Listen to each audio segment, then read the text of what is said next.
시청자 여러분 안녕하십니까? VOA 뉴스투데이 시작합니다. 미국 등 30개국이 참여한 북대서양 조약기구 나토 회원국 정상회의에서 북한의 완전하고 검증 가능하며 되돌릴 수 없는 비핵화 목표를 전적으로 지지한다는 공동성명이 채택됐습니다. 이런 가운데 북한은 40~50개의 핵탄두를 보유한 것으로 추정된다고 스웨덴의 민간정책연구단체인 스톡홀름 국제평화연구소 시프리가 밝혔습니다. 첫 소식 김영권 기자가 보도합니다.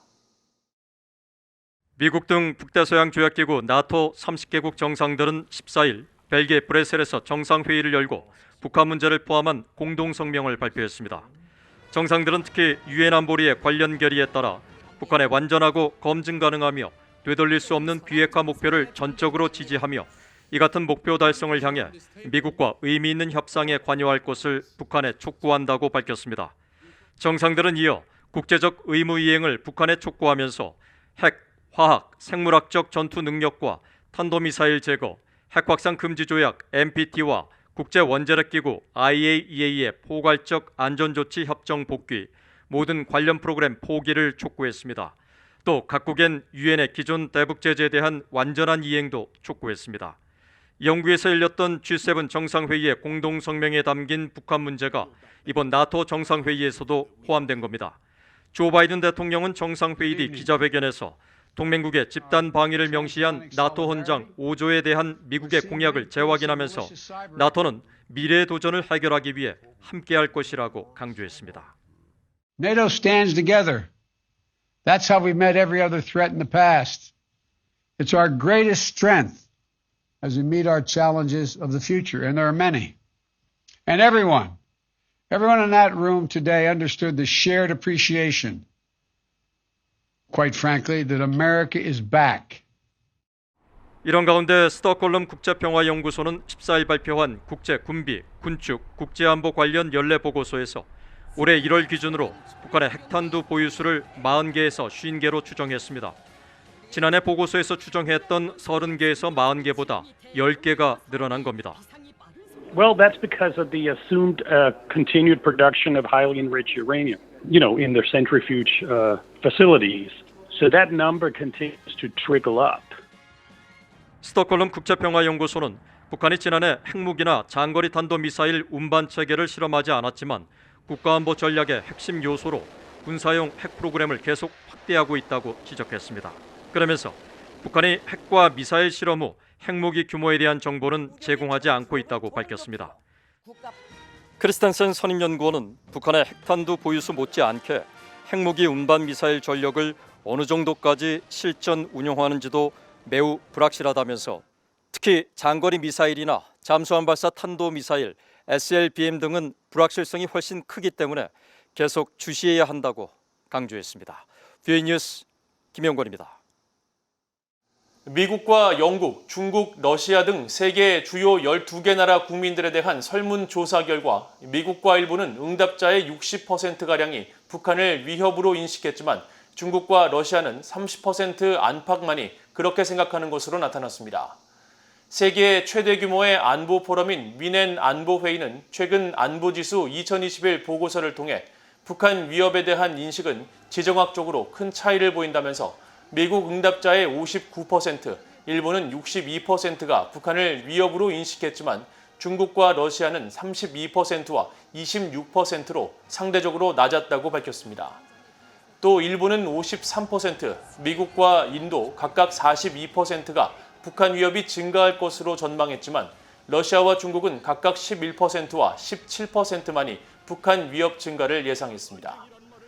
보고서는 이어 북한의 계속되는 핵 개발로 인해 일본과 한국에서 핵 무장론이 과거보다 덜 금기시되고 있으며 일본과 한국, 심지어는 타이완의 핵 무장화 가능성을 점치는 관측도 있다고 설명했습니다.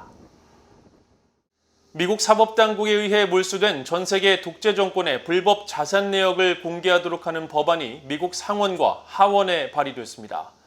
불법 자산 내역을 공개함으로써 북한 등 독재 정권의 부패를 조명해야 한다는 취지로 도둑정치 희생자를 위한 정의 법안으로 이름 붙여졌습니다.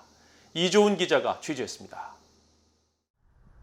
미국 상원과 하원 의원들이 지난 11일 해외 독재 정권의 불법 자산을 법무부가 공개하도록 하는 내용의 상하원 동반 법안을 발의했습니다. 도둑정치 희생자를 위한 정의 법안으로 명명된 이 법안은 해외 정부의 부패와 관련해 미국에 몰수된 불법 자산 내역을 대중에게 공개할 것을 법무장관에게 요구하는 내용입니다. 구체적으로 법무부 홈페이지 웹사이트에 해당 정부 사람들로부터 도난당해 미국에 의해 회수된 자산이라는 제목 아래 부패의 대상 국가 정부의 이름과 회수된 자산 총액을 기술하도록 했습니다. 법안은 또 해당 해외 정부의 부패와 관련해 추가로 자산이 몰수될 경우 내용을 갱신할 것도 요구했습니다. 법안에는 회수된 자산은 투명하고 효율적인 사용과 관리, 반환 과정에 대한 감시를 조건으로 부패로 인해 피해를 입은 해당 국가 주민들의 이익을 위해 반환돼야 한다는 내용도 포함됐습니다. 법안이 발효되면 미국에 몰수된 북한 자산과 대북 제재 위반을 이유로 몰수된 해외 기업 등의 자산 내역 등이 공개됩니다. 법안 발의는 공화당의 마르코 루비오 상원 의원과 민주당의 리처드 블루멘탈 상원 의원, 공화당의 브라이언 피츠패트릭 하원 의원과 민주당의 딘 필립스 하원 의원 등 11명이 참여했습니다. 딘 필립스 하원 의원은 이날 성명에서 북한과 러시아를 지목하며 전 세계의 독재자들은 폭력과 노골적인 절도를 통해 권력에 집착하고 있다고 밝혔습니다. 그러면서 이들의 파렴치한 부패를 조명하고 독재자들과 전 세계에 미국이 지켜보고 있으며 도둑 정치는 용납되지 않을 것이라는 신호를 보낼 때라고 강조했습니다. 리처드 블루멘탈 의원도 성명에서 이 법안은 부패한 독재주의 정권에 대한 책임과 정의를 향한 한 단계라고 강조하고 이 법안을 통해 침묵한 이들의 목소리를 내주고 해외 부패로부터 비롯된 절도를 폭로함으로써 미국은 민주주의와 법치의 전사임을 재확인할 것이라고 말했습니다. 앞서 미국 법원은 2019년 불법 석탄 거래를 하다가 적발된 북한 선박 와이즈 어네스트호에 대한 몰수 판결을 내렸으며 이는 미국 정부에 몰수된 북한 자산의 첫 사례로 꼽힙니다. 와이즈 어네스트호는 경매를 통해 매각됐고 매각 대금은 북한에 장기간 억류됐다가 홍수 상태로 송환된 뒤 사망한 미국인 대학생 오토 원비어의 부모가 소송을 통해 확보한 것으로 알려졌습니다. 북한에 잇따른 핵미사일 개발 실험에 따라 부과된 국제사회의 대북 제재 위반 혐의로 미국에 몰수된 해외 개인과 기업의 자산은 최소 1,000만 달러로 추정되고 있습니다. PA 뉴스 이존입니다. 유엔 인권 최고대표 사무소가 북한의 중대한 인권 침해 상황과 실태에 대한 조사를 진행해 그 내용을 기록하고 있으며 신종 코로나 바이러스 관련 상황 파악을 위해 북한 내부와 접촉하고 있다고 밝혔습니다.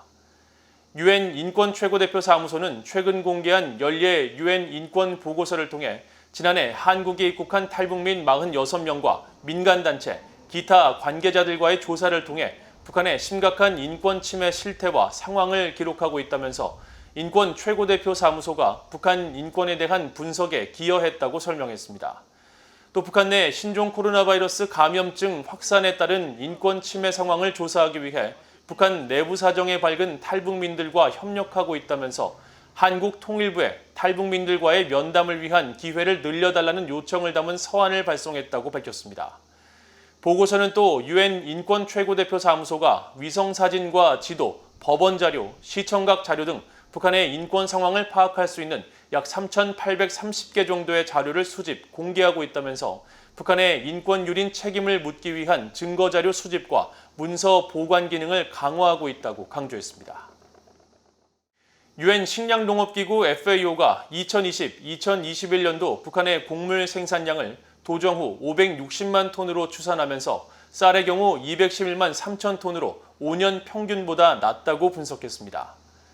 유엔 식량농업기구는 14일 세계 정보 조기경보 북한 보고서를 통해 지난해 북한이 추수한 쌀과 옥수수, 콩 등 주요 작물과 올해 6월 추수하는 이모작 작물, 경사지 농작물 수확량을 추산하며 이같이 밝혔습니다.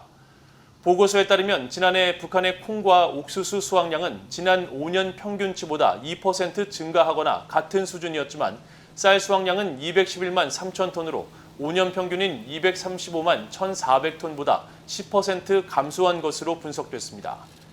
이 같은 감소 원인으로는 지난해 4월과 5월 사이 북한 주요 지역의 강우량이 평균치에 못 미쳐 모내기 작업이 지연됐고 8월 초부터 9월 초까지는 태풍과 홍수로 작황에 악영향을 줬다면서 외부에서 들여와야 하는 식량을 110만 톤으로 추산했습니다.